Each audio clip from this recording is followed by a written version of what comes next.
ഒരു പകൽ കൂടി പൂർണ്ണമാകുന്നു. ഒരു പകൽ അരമണിക്കൂറിൽ. സ്വാഗതം ടോപ്പ് 7 at 7-ലേക്ക്.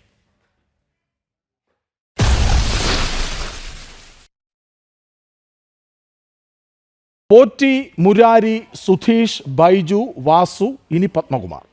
തെളിവുകളിൽ കുടുങ്ങി എൻ വാസു. അഴിക്കുള്ളിലായ പോലെ എം പത്മകുമാറും അകപ്പെടുമെന്നുറപ്പാണ്. ശബരിമല സ്വർണ്ണ കവർച്ചയിൽ മുൻ ദേവസ്വം പ്രസിഡന്റിന്റെ പങ്ക് തെളിയിക്കുന്ന രേഖകൾ SITക്ക് കിട്ടിക്കഴിഞ്ഞു. സ്വർണം ചെമ്പാക്കാൻ പത്മകുമാർ കൂട്ടുനിന്നു. ഉണ്ണികൃഷ്ണൻ പോറ്റി വഴി പത്മകുമാർ നേട്ടങ്ങൾ ഉണ്ടാക്കിയെന്നും കണ്ടെത്തലുണ്ട്. ശങ്കർദാസ് അടക്കം ബോർഡ് അംഗങ്ങളും നെഞ്ചിടിപ്പിലാണ്. വിവരങ്ങളുമായി രാജീവ് ഒപ്പം ചേരുന്നു. രാജീവ്, അങ്ങനെ പടിപടിയായി ഓരോരുത്തരിലേക്ക് എത്തിപ്പെടുന്ന സമയമാണ്. ഒടുവിൽ പത്മകുമാർ ആദ്യം പ്രതികരിച്ചത് ഓർമ്മയുണ്ടാകുമല്ലോ. എനിക്കൊന്നും ഭയക്കാനില്ല, ഞാനിതിൽ പങ്കാളിയുമല്ല. പക്ഷേ ഒടുവിൽ പത്മകുമാറിലേക്ക് എത്തി നിൽക്കുന്നു. അറസ്റ്റ് എപ്പോൾ വേണമെങ്കിലും ഉണ്ടാകും എന്നാണോ?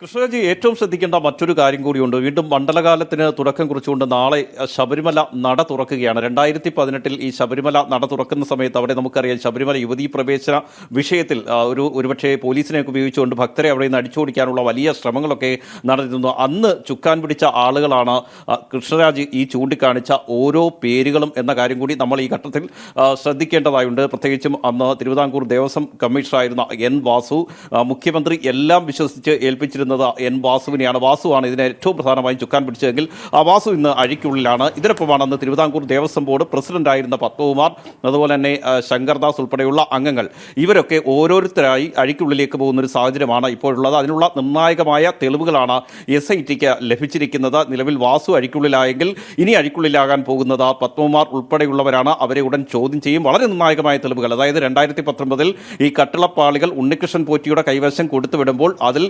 സ്വർണ്ണപ്പാളികളെ ചെമ്പെന്ന് രേഖപ്പെടുത്തിയത് പത്മകുമാറിന്റെ കൂടി അറിവോടെയാണെന്ന് തെളിയിക്കുന്ന രേഖകളാണ് നിലവിലിപ്പോൾ പ്രത്യേക അന്വേഷണ സംഘത്തിന് ലഭിച്ചിരിക്കുന്നത്. ദേവസ്വം ബോർഡ് ആസ്ഥാനത്ത് SIT പരിശോധന നടത്തിയിരുന്നു. ആദ്യഘട്ടത്തിൽ ചോദിച്ചപ്പോൾ ദേവസ്വം ബോർഡ് ഇത് നൽകാൻ തയ്യാറായില്ല. തുടർന്നാണ് അവിടെ എത്തി പരിശോധന നടത്തി ഈ രേഖകൾ പിടിച്ചെടുത്തത്. കൃത്യമായ മിനിറ്റ്സ് രേഖകളുണ്ട്. ആ മിനിറ്റ്സിൽ സ്വർണ്ണത്തെ ചെമ്പാക്കി മാറ്റിയിരിക്കുന്നത് പത്മകുമാർ കൂടി അറിഞ്ഞാണ്. ശങ്കർദാസ് ഉൾപ്പെടെയുള്ള ബോർഡ് അംഗങ്ങൾക്കും ഇതിനെക്കുറിച്ച് വളരെ കൃത്യമായി അറിവുണ്ടായിരുന്നു. അതായത് ആദ്യഘട്ടത്തിൽ ദേവസ്വം ബോർഡിലെ ഉന്നത ഉദ്യോഗസ്ഥർ എന്ന് പറയുമ്പോൾ ആ ഉന്നത ഉദ്യോഗസ്ഥരിൽ മാത്രമല്ല, ആദ്യഘട്ടം എന്ന് ഞാൻ പറയുമ്പോൾ ഉണ്ണികൃഷ്ണൻ പോറ്റിയെ മാറ്റി നിർത്തിയാണ്. ആരും ഉണ്ണികൃഷ്ണൻ പോറ്റിയെ അറിയില്ല, കണ്ടിട്ടില്ല എന്നൊക്കെയായിരുന്നു ഇപ്പോൾ അറസ്റ്റിലായ പലരും നേരത്തെ നമ്മളോട് പ്രതികരിച്ചുകൊണ്ടിരുന്നത്. അവരെ മാറ്റി നിർത്തി കഴിഞ്ഞാൽ പിന്നീട് ഇങ്ങോട്ട് വരികയാണെങ്കിൽ ദേവസ്വം ബോർഡാണ്. ആ ദേവസ്വം ബോർഡിൻ്റെ അറിവോട് കൂടി തന്നെയാണ് ഈ ശബരിമലയിലെ സ്വർണ്ണത്തെ ചെമ്പാക്കി മാറ്റിയത് എന്ന് വ്യക്തമാണ്. അത് എന്തിനു വേണ്ടി എന്നത് സംബന്ധിച്ച് കൂടുതൽ വ്യക്തത വരണമെങ്കിൽ SIT ഇവരെ ചോദ്യം ചെയ്യും. അറസ്റ്റ് ഉൾപ്പെടെയുള്ള നടപടികളിലേക്ക് പോകും. അതിനുശേഷം തുടർ നടപടികൾ ഉണ്ടാകും. ഏതായാലും ഹൈക്കോടതിയുടെ വളരെ കൃത്യമായ ഒരു ഇടപെടൽ ഉണ്ടായിരിക്കുന്നു എന്ന കാര്യത്തിൽ ഒരു സംശയവുമില്ല. അതുകൊണ്ട് തന്നെയാണ് ഞാൻ ആദ്യം സൂചിപ്പിച്ചതുപോലെ 2018 ശബരിമലയിൽ യുവതീ പ്രവേശനം നടപ്പാക്കാൻ, അല്ലെങ്കിൽ യുവതീ പ്രവേശന വിഷയത്തിൽ ഭക്തരെ ബുദ്ധിമുട്ടിച്ചത് ആരൊക്കെയാണോ അവരൊക്കെയാണ് ഇപ്പോൾ ഒന്നൊന്നായി അഴിക്കുള്ളിലേക്ക് പോകുന്നത്.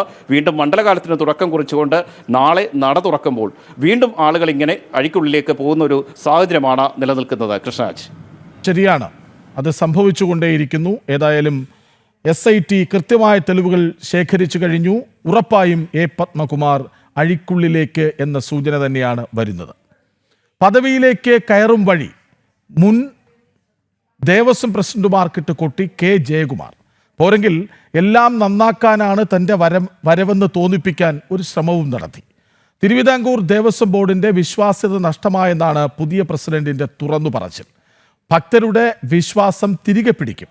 ശബരിമലയിൽ മോശം കാര്യങ്ങൾ സംഭവിച്ചതിന് പിന്നിൽ നയവൈകല്യം ആണെന്നും ചുമതലയേറ്റ ശേഷം K ജയകുമാർ IAS പ്രതികരിച്ചു. തിരുവിതാംകൂർ ദേവസ്വം ബോർഡ് ആസ്ഥാനത്ത് മന്ത്രിമാരുടെയും CPM CPI നേതാക്കളുടെയും സാന്നിധ്യത്തിലായിരുന്നു ദേവസ്വം ബോർഡ് പ്രസിഡന്റായി K ജയകുമാർ IASും അംഗമായി മുൻ മന്ത്രിയും CPI നേതാവുമായ K രാജുവും ചുമതലയേറ്റത്. ദേവസ്വം സെക്രട്ടറി PN ഗണേശ്വരൻ പോറ്റി ഇരുവർക്കും സത്യവാചകം ചൊല്ലി നൽകി. ക്ഷേത്രാരാധനയിലും ഈശ്വരനിലും വിശ്വസിക്കുന്നു എന്ന് സാക്ഷ്യപ്പെടുത്തിക്കൊണ്ട് തിരുവിതാംകൂർ ദേവസ്വം ബോർഡ് പ്രസിഡന്റായി ദൈവനാമത്തിൽ സത്യപ്രതിജ്ഞ ചെയ്ത് ഇന്നേ ദിവസം ചുമതലയേറ്റു. ക്ഷേത്ര ആരാധനയിലും ഈശ്വരനിലും വിശ്വസിക്കുന്നു എന്ന് സാക്ഷ്യപ്പെടുത്തിക്കൊണ്ട് തിരുവിതാംകൂർ ദേവസ്വം ബോർഡ് അംഗമായി ദൈവനാമത്തിൽ സത്യപ്രതിജ്ഞ ചെയ്ത് ഇന്നേ ദിവസം ചുമതലയേൽക്കുന്നു. ചടങ്ങുകൾക്ക് ശേഷം മാധ്യമങ്ങളെ കണ്ട കെ ജയകുമാർ തിരുവിതാംകൂർ ദേവസ്വം ബോർഡിലെ മുൻ ഭരണാധികാരികളെ പരോക്ഷമായി കുറ്റപ്പെടുത്തി. മോശമായ കാര്യങ്ങൾ സംഭവിച്ചതിന് നടപടിക്രമങ്ങളിലെ പഴുതുകൾക്കൊപ്പം സമീപനങ്ങളിലെ വൈകല്യവും കാരണമായിട്ടുണ്ടെന്ന് അദ്ദേഹം പറഞ്ഞു. എന്താണോ ഇത്തരത്തിലുള്ള മോശമായിട്ടുള്ള കാര്യങ്ങൾ അവിടെ നടക്കാനിടയായത്, അതിൻ്റെ ഒരു ആർക്കിടെക്ചറുണ്ട്, അതിൻ്റെ ചില നടപടിക്രമങ്ങളിലെ പഴുതുകളുണ്ട്, അതിൻ്റെ ചില സമീപനങ്ങളിലെ വൈകല്യങ്ങളുണ്ട്. ഇതൊക്കെ എന്താണെന്ന് പരിശോധിച്ച് ഇത്തരത്തിലുള്ള കാര്യങ്ങൾ അവിടെ നടക്കാൻ സാധ്യമല്ല എന്ന് ഉറപ്പുവരുത്തുക എന്നുള്ളതാണ് ഞങ്ങളുടെ ലക്ഷ്യം. ശബരിമലയിൽ അനഭിഹിതമായ കാര്യങ്ങൾ നടന്നതുകൊണ്ടാണ് വിശ്വാസം വ്രണപ്പെട്ടത്. കർക്കശമായ നടപടികൾ എടുത്താൽ ഒരു കുഴപ്പവും സംഭവിക്കില്ല. അനഭിമതമായ കാര്യങ്ങൾ നടക്കുന്നു. ഇത്തരത്തിലുള്ള കാര്യങ്ങളൊന്നും ദേവസ്വം ബോർഡിൽ സാധ്യമല്ല എന്ന് ഈ സ്ഥാപനത്തെ നയിക്കുന്ന ഭരണസമിതി തീരുമാനിക്കുകയാണ് എങ്കിൽ അത് വളരെ കർക്കശമായി നമ്മൾ നടപടികൾ എടുക്കുമെങ്കിൽ ഇവിടെ ഒരു കുഴപ്പവും നടത്താൻ അനുവദിക്കില്ല. സ്പോൺസർമാരെ കുറിച്ചുള്ള ചോദ്യത്തിന് അവിഹിതമായ കാര്യങ്ങൾക്ക് നിയന്ത്രണവും നിരോധനവും ഉണ്ടാകുമെന്നായിരുന്നു മറുപടി. എന്തെല്ലാം വഴിയിലൂടെയാണോ ഈ വൈകല്യം ഉണ്ടാകുന്നത് ആ വഴികളെല്ലാം അടയ്ക്കും. ആ വഴിയിൽ ചൂട്ടുപിടിച്ച് നിൽക്കുന്നവരെ നമ്മൾ ഒഴിവാക്കും. വൈകല്യമുള്ള വഴികൾ അടയ്ക്കും, അവിടെ ചൂട്ടുപിടിച്ചു നിൽക്കുന്നവരെ ഒഴിവാക്കുമെന്നും അദ്ദേഹം പറഞ്ഞു. പ്രാഥമിക കൂടിക്കാഴ്ചകൾക്ക് ശേഷം കെ ജയകുമാർ IAS നാളെ ശബരിമലയിലേക്ക് തിരിക്കും. ജനം, തിരുവനന്തപുരം.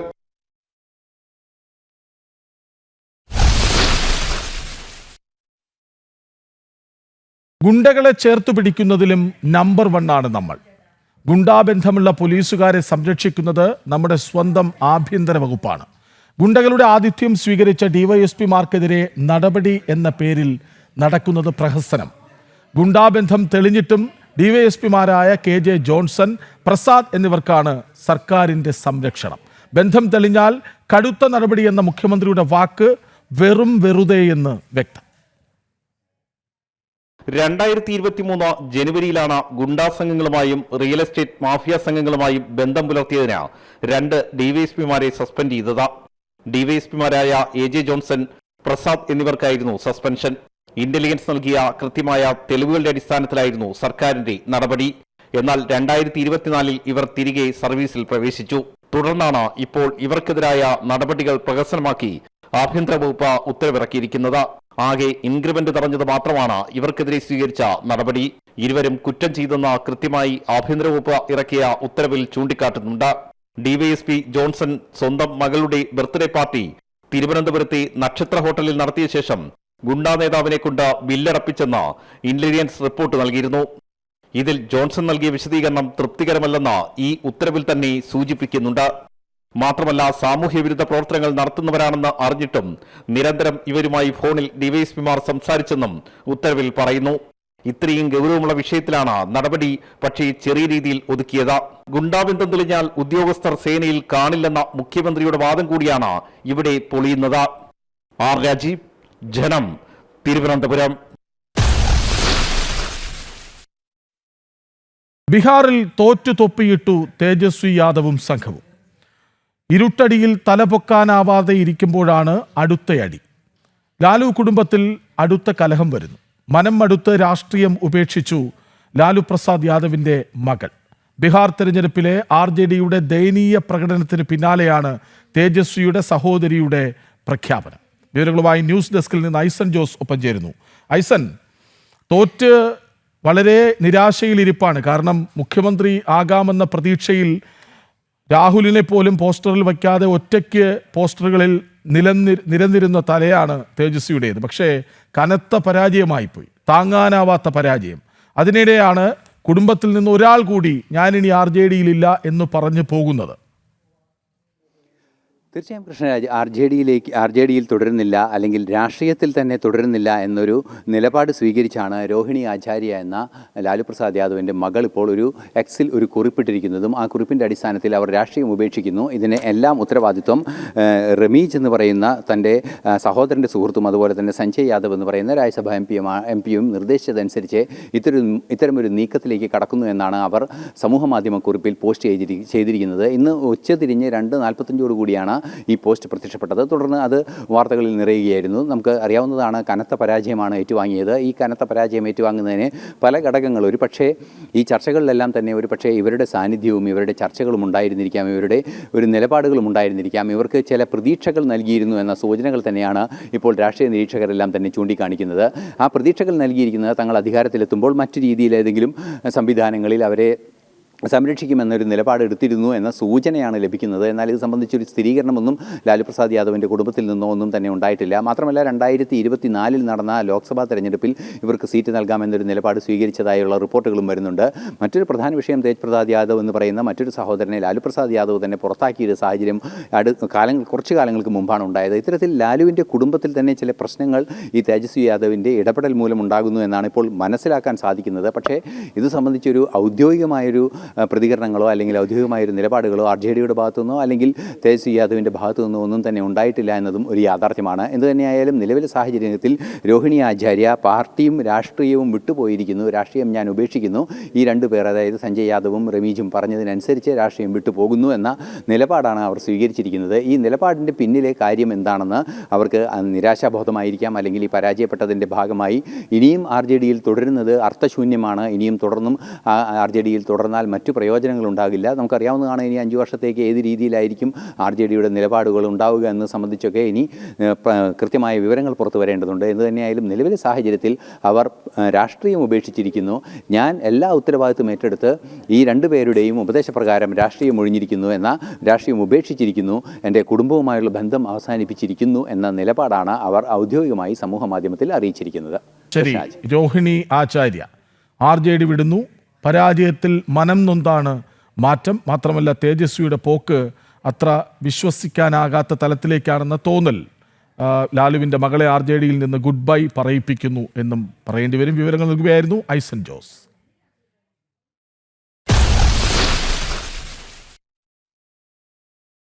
ഡൽഹി ചെങ്കോട്ട സ്ഫോടനത്തിൽ കൂടുതൽ ഡോക്ടർമാർ ദേശീയ അന്വേഷണ ഏജൻസിയുടെ ചോദ്യങ്ങൾക്ക് നടുവിലാണ്. സ്ഫോടനം നടത്തിയ ഭീകരൻ ഡോക്ടർ ഉമർ നബിയും സംഘവും ആശയവിനിമയത്തിന് കൂടുതൽ രഹസ്യമാർഗങ്ങൾ ഉപയോഗിച്ചെന്നാണ് കണ്ടെത്തൽ. ഡോക്ടർമാരുടെ രജിസ്ട്രേഷൻ ദേശീയ മെഡിക്കൽ കമ്മീഷൻ റദ്ദാക്കി. അൽഫലക് മെഡിക്കൽ കോളേജിലെ കൂടുതൽ ഡോക്ടർമാർ നിരീക്ഷണത്തിലാണ്. ചാവേറായ ഭീകരൻ ഉമർ നബിയുമായി ആശയവിനിമയം നടത്തിയതായി കണ്ടെത്തിയ ചില ഡോക്ടർമാരെ കസ്റ്റഡിയിൽ ചോദ്യം ചെയ്തു വരുന്നു. ഇമെയിൽ ഡ്രാഫ്റ്റ് വഴിയും ഭീകര സംഘം ആശയവിനിമയം നടത്തിയെന്ന് അന്വേഷണ സംഘം കണ്ടെത്തി. ഭീകര സംഘടന ജെയ്ഷായി മുഹമ്മദുമായി ബന്ധമുള്ള ഡോക്ടർ ഉമർ ഉൻ നബി, അറസ്റ്റിലായ ഡോക്ടർ മുസമിൽ, ഡോക്ടർ ഷഹീൻ തുടങ്ങിയവർ ഒരേ ഇമെയിലാണ് ഉപയോഗിച്ചിരുന്നത്. സന്ദേശങ്ങൾ അയക്കുന്നതിനു പകരം ടൈപ്പ് ചെയ്ത് ഡ്രാഫ്റ്റിൽ സൂക്ഷിക്കും. മറ്റുള്ളവർ ഇതേ ഇമെയിൽ അക്കൗണ്ടിന്റെ ഡ്രാഫ്റ്റിൽ നിന്നും സന്ദേശം വായിക്കുന്ന രീതിയാണ് പിന്തുടർന്നത്. സംഘത്തിലെ എല്ലാവരും വായിച്ചയുടൻ സന്ദേശം ഡിലീറ്റ് ചെയ്യും. ഡിജിറ്റൽ തെളിവുകൾ അവശേഷിക്കാതിരിക്കാൻ ത്രീമ എന്ന സ്വിസ് ആപ്പ് അക്കൗണ്ടും ഇവർ ആശയവിനിമയത്തിനായി ഉപയോഗിച്ചു.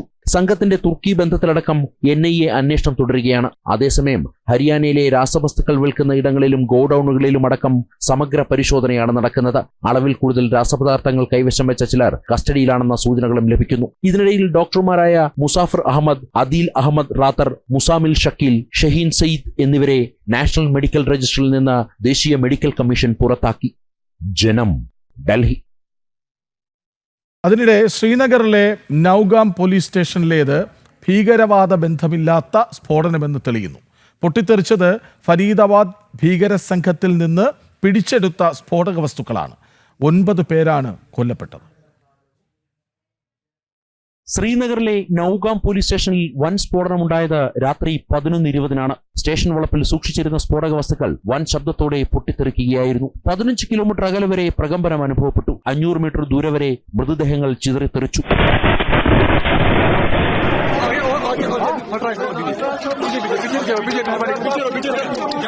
ഭൂകമ്പം പോലെയാണ് സ്ഫോടനം അനുഭവപ്പെട്ടതെന്ന് നാട്ടുകാർ പറഞ്ഞു. പോലീസ് സ്റ്റേഷൻ കെട്ടിടം പൂർണ്ണമായി തകർന്നു. 7 വാഹനങ്ങൾ കത്തി നശിച്ചു. 11:22 पे धमाका हुआ, बहुत जोरदार धमाका हुआ।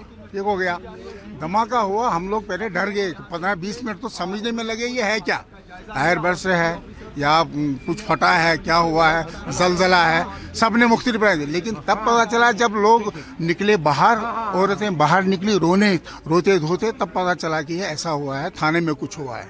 കൊല്ലപ്പെട്ടവരിൽ കൂടുതലും ഫോറൻസിക് ഉദ്യോഗസ്ഥരാണ്. പരിക്കേറ്റ 32 പേരിൽ 27 പോലീസുകാരും 3 നാട്ടുകാരും ഉൾപ്പെടുന്നു. ചെങ്കോട്ട സ്ഫോടനത്തിന് പിന്നാലെ ഫരീദാബാദ് വൈറ്റ് കോളർ ഭീകര സംഘത്തിനെതിരായ അന്വേഷണത്തിലെ നിർണായക കേന്ദ്രമാണ് നൌഗാം പോലീസ് സ്റ്റേഷൻ. ഫരീദാബാദിൽ പിടിച്ചെടുത്ത സ്ഫോടക വസ്തുക്കൾ ഇവിടെയായിരുന്നു സൂക്ഷിച്ചിരുന്നത്. സ്ഫോടനത്തിന് പിന്നിൽ ഭീകരവാദ ബന്ധമില്ലെന്ന് ജമ്മുകശ്മീർ പോലീസും കേന്ദ്ര ആഭ്യന്തര മന്ത്രാലയവും അറിയിച്ചു. അതേസമയം സംഭവം വിശദമായി തന്നെ അന്വേഷിക്കും. The cause for this unfortunate incident is being inquired into. J&K police stands in solidarity with the families of the deceased in this hour of grief. The cause of the accident is being investigated. However, any other speculation into the cause of these incidents are unnecessary. The government stands in solidarity. കേന്ദ്ര ആഭ്യന്തര മന്ത്രാലയം ജമ്മുകാശ്മീർ പോലീസിനോട് report തേടി. നൌഗാമിനും ശ്രീനഗറിനും ഇടയിലാണ് സുരക്ഷാ സേനയെ ഭീഷണിപ്പെടുത്തിയും ഭീകര സംഘടനയായ ജെയ്ഷെ മുഹമ്മദിനെ അനുകൂലിച്ചുമുള്ള പോസ്റ്ററുകൾ പ്രത്യക്ഷപ്പെട്ടത്. ഈ അന്വേഷണമാണ് ഫരീദാബാദിലെ അൽ ഫലാഖ് സർവകലാശാലയിലെ ഡോക്ടർമാരിലേക്ക് എത്തിയത്. ജനം, ഡൽഹി. കേരള സർവകലാശാല സുരക്ഷാ ഭീഷണിയിലെന്ന് സിൻഡിക്കേറ്റ് അംഗം PS ഗോപകുമാർ. സർവകലാശാലയും പരിസരവും ക്രിമിനലുകളുടെ വിഹാര കേന്ദ്രമായി മാറി. പുറത്തു നിന്നുള്ളവർ സർവകലാശാല ആസ്ഥാനത്ത് ഭീകരാന്തരീക്ഷം സൃഷ്ടിക്കുമ്പോൾ പോലീസ് നോക്കുകുത്തികളായി മാറി നിൽക്കുകയാണെന്നും ആരോപണം. കേരള സർവകലാശാല ആസ്ഥാനത്ത് സമീപകാലത്തുണ്ടായ അക്രമ സംഭവങ്ങളുടെ പശ്ചാത്തലത്തിലാണ് ചാൻസലറുടെ നോമിനികളായ സിൻഡിക്കേറ്റ് അംഗങ്ങൾ രാജ്ഭവനിൽ എത്തിയത്. ഈ മാസം 12-ാം തീയതി സെനറ്റ് യോഗത്തോടനുബന്ധിച്ച് നടന്ന അക്രമ സംഭവങ്ങളും സിൻഡിക്കേറ്റ് അംഗങ്ങൾക്കും വൈസ് ചാൻസലർക്കും നേരെ നടന്ന ഭീഷണിയും സംഘം ഗവർണറെ ധരിപ്പിച്ചു. സർവകലാശാല അക്രമികളുടെ കേന്ദ്രമായി മാറി. സർവകലാശാലയുടെ അക്കാദമിക ഗുണനിലവാരം നഷ്ടപ്പെട്ടെന്നും സിൻഡിക്കേറ്റ് അംഗങ്ങൾ ഗവർണറെ ധരിപ്പിച്ചു. കേരളത്തിന്റെ അഭിമാനമായിട്ടുള്ള കേരള സർവകലാശാലയുടെ കാമ്പസ്, പ്രത്യേകിച്ച് പാളയം പ്രധാന ഓഫീസ് ഇന്ന് അക്രമികളുടെ പിടിയിലാണ്. സർവകലാശാലയിൽ പഠിക്കാത്ത വിദ്യാർത്ഥികൾ മുഴുവൻ സമയങ്ങളിലും സർവകലാശാലയിൽ തമ്പടിച്ചിരിക്കുന്നുണ്ട്. അപ്പോൾ സർവകലാശാലയിലെ വിദ്യാർത്ഥികൾ പോലും അല്ലാത്ത നിരവധി ക്രിമിനൽ കേസുകളിൽ പ്രതിയായിട്ടുള്ള ആളുകൾ സർവകലാശാല ക്യാമ്പസിലെ ഓഫീസിൽ കേന്ദ്രീകരിച്ച് സർവകലാശാലയിലെ സുരക്ഷയ്ക്ക് ഭീഷണി ഉയർത്തുകയാണ്. വൈസ് ചാൻസലർ മണിക്കൂറുകളോളം വാഹനത്തിൽ പോലീസിന്റെ സാന്നിധ്യത്തിൽ തടഞ്ഞു വെക്കുകയാണ്. സിൻഡിക്കേറ്റ് അംഗങ്ങളെ പോലും സർവകലാശാലയുടെ ക്യാമ്പസിലെ അല്ലെങ്കിൽ ഓഫീസിലെ നടക്കാൻ സുഗമമായിട്ട് സഞ്ചരിക്കാൻ കഴിയാത്ത സാഹചര്യം. അവരെ കൊല്ലുമെന്ന് ഭീഷണിപ്പെടുത്തുന്നു. പോലീസിന് അതൊക്കെ കാഴ്ചക്കാരായി നിൽക്കേണ്ട സാഹചര്യമുണ്ട്. അപ്പോൾ പ്രധാനമായിട്ട് ഞങ്ങൾ ആവശ്യപ്പെട്ട ഒരു കാര്യം അല്ലെങ്കിൽ അഭ്യർത്ഥിച്ച ഒരു കാര്യം, കേരള സർവകലാശാലയുടെ ആസ്ഥാനം ക്രിമിനലുകളിൽ നിന്ന് മോചിപ്പിക്കാൻ ആവശ്യമായ നടപടികൾ സ്വീകരിക്കണമെന്നുള്ളതാണ് ഒരു ആവശ്യം. സ്റ്റാറ്റ്യൂട്ടിനും ആക്ടിനും വിധേയപ്പെട്ട് നടക്കുന്ന സർവകലാശാലയുടെ പ്രവർത്തനം ഇടത് സിൻഡിക്കേറ്റ് അംഗങ്ങൾ ലംഘിക്കുന്നത് പ്രതിസന്ധി സൃഷ്ടിക്കുന്നുണ്ടെന്നും സർവകലാശാലയുടെ കെട്ടിടവും വസ്തുവും കയ്യേറിയോ എന്ന ചോദ്യത്തിന് കൃത്യമായ ഉത്തരം നൽകുവാൻ തയ്യാറാകുന്നില്ലെന്നും ഇത് സംബന്ധിച്ച വിവരങ്ങളും ചാൻസലർ കൂടിയായ ഗവർണറെ സംഘം ധരിപ്പിച്ചു. സംസ്കൃതം അറിയാത്ത ഗവേഷക വിദ്യാർത്ഥിക്ക് PhD നൽകിയ സംഭവവും ഗവർണർ ധരിപ്പിച്ചു. സർവകലാശാലയുടെ അക്കാദമിക ഗുണനിലവാരം നഷ്ടപ്പെട്ടെന്നും ഇത് വീണ്ടെടുക്കുവാനുള്ള നടപടികൾ ഉണ്ടാകണമെന്നും ഗവർണറോട് സിൻഡിക്കേറ്റ് അംഗങ്ങൾ അഭ്യർത്ഥിച്ചു. ജനം, തിരുവനന്തപുരം.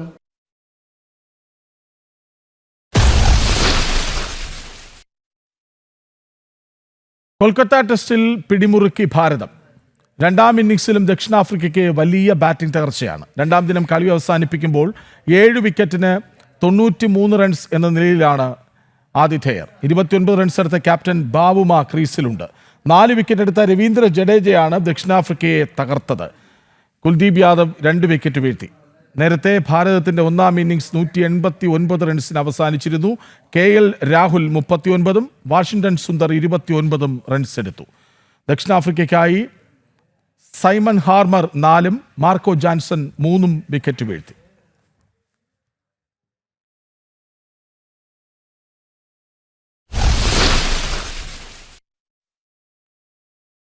വ്രതം നോറ്റ് മാലയിട്ട് ഇരുമുടിയേന്തി ശരണം വിളിച്ച് കാനനക്കുളിരിന് നടുവിലൂടെ മലകയറ്റം.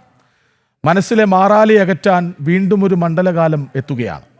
മണ്ഡലകാല മകരവിളക്ക് പൂജകൾക്കായി ശബരിമല നട നാളെ തുറക്കും. ആ പുണ്യ പൂങ്കാവനത്തിലേക്ക്, തത്വമസിയിലേക്ക് ഒരു തീർത്ഥയാത്രയാണ്. ഈ റിപ്പോർട്ടോടെ ഇന്നത്തെ ടോപ്പ് 7 at 7 പൂർണ്ണമാകുന്നു. നമസ്തേ.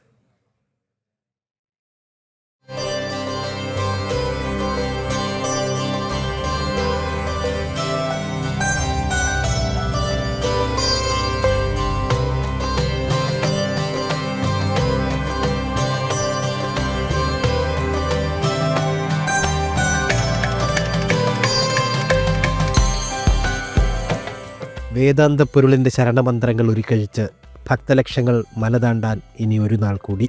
സുഹൃതഗാനനത്തിൻ്റെ വന്യതയിൽ ഒരു പരിക്രമണകാലം പൂർത്തിയാക്കി പൊന്നണിഞ്ഞ കോവിലിനുള്ളിൽ നെയ്യണിഞ്ഞ് ശ്രീ ശബരീശൻ ദർശനമരുളും. മണ്ഡല മകരവിളക്ക് പൂജകൾക്കായി ക്ഷേത്രനട നാളെ വൈകിട്ട് 5 മണിക്ക് തുറക്കും. മറ്റന്നാൾ മുതൽ രാവിലെ 3 മുതൽ ഉച്ചയ്ക്ക് 1 മണി വരെയും വൈകിട്ട് 3 മുതൽ രാത്രി 11 വരെയും ദർശന സമയം. വിർച്വൽ ക്യൂ വഴി 70,000 പേർക്കും സ്പോട്ട് ബുക്കിംഗ് വഴി 20,000 പേർക്കും പ്രതിദിനം ദർശനം അനുവദിക്കും.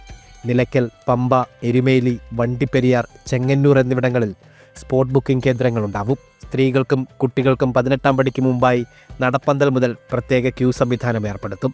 ഡിസംബർ 27-നാണ് മണ്ഡല പൂജ. അന്ന് രാത്രി അടയ്ക്കുന്ന നട മകരവിളക്ക് പൂജകൾക്കായി 30-ന് വീണ്ടും തുറക്കും. ജനുവരി 14-നാണ് മകരവിളക്ക്. 19-ന് രാത്രി മാളികപ്പുറത്ത് ഗുരുതി ചടങ്ങുകൾ നടന്ന് 20-ന് പുലർച്ചെ നടയടയ്ക്കും. ജനം, പത്തനംതിട്ട.